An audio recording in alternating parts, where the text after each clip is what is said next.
Everyone, welcome to my YouTube channel byte by byte.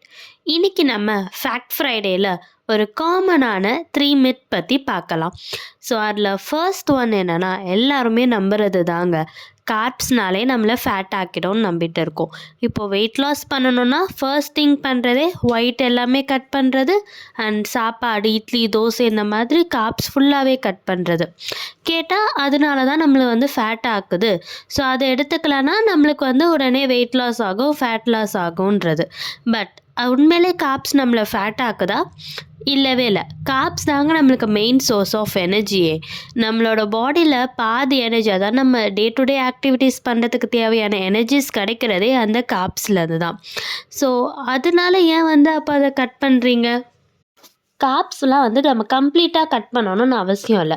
ஒரு sayings இருக்குல்ல, அளவுக்கு மிஞ்சினால் அமிர்தமும் நஞ்சு. அதே மாதிரி தாங்க, எல்லாமே அளவாக எடுத்துக்கிட்டால் அது நம்மளுக்கு நல்லது தான்.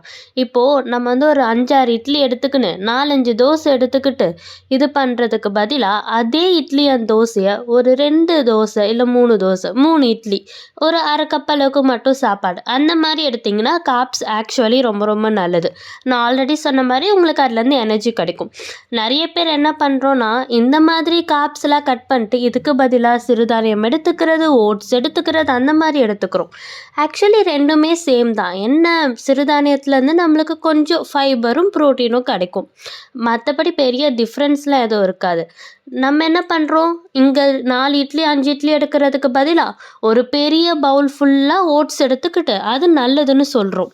ஆனால் அதுவுமே நம்மளுக்கு சேம் அமௌண்ட் ஆஃப் கார்ப்ஸ் தாங்க கொடுக்குமே.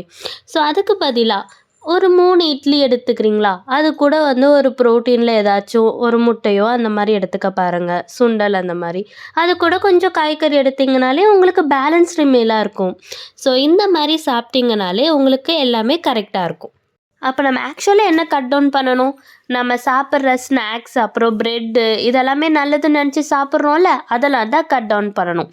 ப்ரெட்டாக இருக்கட்டும், பிஸ்கெட்டாக இருக்கட்டும், அதுவும் இப்போ வர பிஸ்கெட்ஸ்லாம் நோ ஃபேட்டு, ஃபுல்லி வீட், அந்த மாதிரி பிஸ்கெட்ஸ் மெயினாக அது எல்லாமே கட் பண்ணிவிடுங்க. ஸோ இதெல்லாம் கட் பண்ணிங்கனாலே நம்மளுக்கு தேவையான கார்ப்ஸ் எடுத்துக்கிட்டு அது கூடயே சேர்ந்து ஃபிசிக்கல் ஆக்டிவிட்டீஸ், அது ரொம்ப ரொம்ப இம்பார்ட்டண்ட். நீங்கள் ஆஃப் கப் ரைஸ் எடுக்கிறீங்களோ இல்லை அதை விட கொஞ்சம் அதிகமாக எடுக்கிறீங்களோ, அதுக்கேற்ற மாதிரி ஃபிசிக்கல் ஆக்டிவிட்டீஸ் பண்ணிங்கன்னா உங்களோட பாடியில் இருக்கிற கார்ப்ஸ் ஆட்டோமேட்டிக்காக பர்ன் ஆக போகுது. அதில் என்ன இருக்குது? ஸோ நெக்ஸ்ட்டு பார்க்க போகிறது டீடாக்ஸ் ட்ரிங்க்ஸ். இப்போ இது ரொம்ப ரொம்ப ஃபேஷன் ஆகிடுச்சுங்க. எங்கே பார்த்தாலும் ஒரு டீடாக்ஸ் ட்ரிங்க்ஸ் எடுத்துக்கிறேன், அது எடுத்துக்கிறேன், இது எடுத்துக்கிறேன்ட்டு. என்ன வேணால் சாப்பிட்லாம், ஒரு டீடாக்ஸ் ட்ரிங்க்ஸ் எடுத்தால் எல்லாமே உங்களுக்கு ஃப்ளஷ் அவுட் ஆகிடுமா பாடியில்? அப்படிலாம் எதுவுமே இல்லைங்க. ஆக்சுவலி டீடாக்ஸுன்றது நம்மளோட இன்னர் ஆர்கன்ஸ் தான் பெஸ்ட்டு டீடாக்ஸாக இருக்குது. நம்மளோட லிவராக இருக்கட்டும், கிட்னியாக இருக்கட்டும், எல்லாமே அவ்வளோ சூப்பராக டீடாக்ஸ் பண்ணும் நம்மளோட உடம்பு 24/7. ஸோ அதுக்காக நீங்கள் டீடாக்ஸ் ட்ரிங்க்ஸ் எடுத்துக்கிறதுல நோ யூஸ்ன்னு சொல்ல மாட்டேன். நீங்கள் அந்த மாதிரி ட்ரிங்க்ஸ் எடுக்கிறதுனால உங்களோட பாடி ஹைட்ரேட்டடாக ஆகலாம், ஆனால் அதுக்குன்னு உங்களோட பாடியில் இருக்கிற டாக்ஸின்ஸ் எல்லாம் ஃப்ளஷ் அவுட் ஆகும்னு இல்லை. ஸோ அந்த ஒர்க் பண்ணுறதுக்கு தான் நம்மளுக்கு லிவரும் கிட்னியும் இருக்குது. ஸோ இந்த மாதிரி டீடாக்ஸ் ட்ரிங்க்ஸ் எல்லாமே உங்களோட பாடியில் இருக்கிற டாக்ஸின்ஸ் ஃப்ளஷ் அவுட் பண்ணணும்னா டாக்டர்ஸ்லாம் அதுவே ப்ரிஸ்கிரைப் பண்ணிட்டு போயிடுவாங்களே, எதுக்காக உங்களுக்கு டேப்லெட்ஸ் தராங்க? ஸோ இனிமேல் என்ன ட்ரிங்க்ஸ் எடுத்தாலும் யோசித்து எடுத்துக்கோங்க.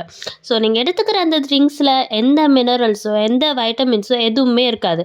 ஜஸ்ட் ஒரு வாட்டர் மாதிரி தான், அதுவுமே உங்களை ஹைட்ரேட்டடாக வச்சுக்கும், அவ்வளவுதான். நெக்ஸ்ட் நம்ம எல்லாருமே காமனாக நம்புறது தான், முட்டை சாப்பிட்டாலே நம்மளுக்கு கொலஸ்ட்ரால் ரைஸ் ஆகிடும்ன்றது.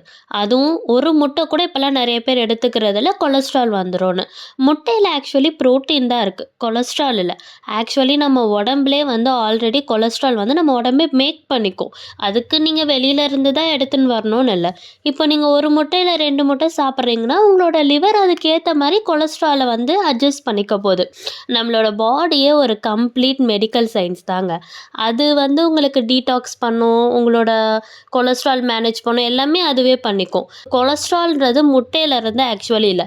நீங்கள் எடுத்துக்கிற ஆயில் ஃப்ரைட் ஃபுட்ஸு அண்ட் வெளியில் போய் சாப்பிட்றீங்களா, பீஸா, பர்கர்ஸ், இந்த மாதிரி லைக் ஃபாஸ்ட் ஃபுட் சாப்பிட்றதுனால தான் உங்களுக்கு கொலஸ்ட்ரால் இன்க்ரீஸ் ஆகுமே தவிர, முட்டை தாராளமாக எடுத்துக்கலாம். முட்டையில் எவ்வளோ விட்டமின்ஸ் அண்ட் எவ்வளோ ப்ரோட்டீன்ஸ் இருக்குது தெரியுமா? ஒரு முட்டை தான் எடுக்கணும், 2 முட்டை தான் எடுக்கணும்னு இல்லை. அதுக்குன்னு 5-6 முட்டையில் எடுக்கக்கூடாது. ஒரு அப் டு 3x வரைக்கும் நீங்கள் தாராளமாக எடுத்துக்கலாம். அண்ட் எல்லோவில் லைக் அந்த எக் யாக்கில் வந்து உங்களுக்கு கொலஸ்ட்ரால் அதிகமாகிடும் அப்படின்ற பயம்லாம் எதுவுமே வேண்டாம். ஆல்ரெடி சொன்ன மாதிரி தாங்க, அதுக்கேற்ற மாதிரி நீங்கள் ஃபிசிக்கல் ஆக்டிவிட்டீஸ் பண்ணுறீங்க, பாடியை வந்து ஹைட்ரேட்டடாக வச்சுக்கிறீங்க அப்படின்னா அதுவே வந்து உங்களுக்கு கரெக்டாக இருக்கும். ஸோ எக்ஸ் வந்து அவாய்ட் பண்ண வேண்டாம், தாராளமாக எடுத்துக்கலாம். அதுலேருந்து உங்களுக்கு பர்ஃபெக்டான ப்ரோட்டீன் கிடைக்கும். நீங்கள் என்னென்னலாம் மித்ஸ் நம்பிட்டு இருக்கீங்கன்னு கமெண்ட்டில் சொல்லுங்கள். அதை பற்றி நம்ம நெக்ஸ்ட் ஃப்ரைடே வந்து கிளியராக பார்ப்போம். தேங்க்யூ.